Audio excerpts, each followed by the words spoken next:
आपणाला हे माहीत आहे का? भारतीय राष्ट्रीय प्रतिज्ञा कोणी लिहिली?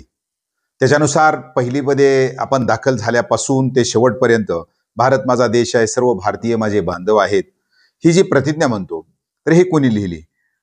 तर 1962 साली विशाखापट्टणम या ठिकाणचे असणारे जिल्हा कोषागार अधिकारी आणि त्याचबरोबर ज्येष्ठ अशा प्रकारचे साहित्यिक पेदेमेरी व्यंकट सुब्बाराव यांनी हे सहज एक काव्य लिहिलं.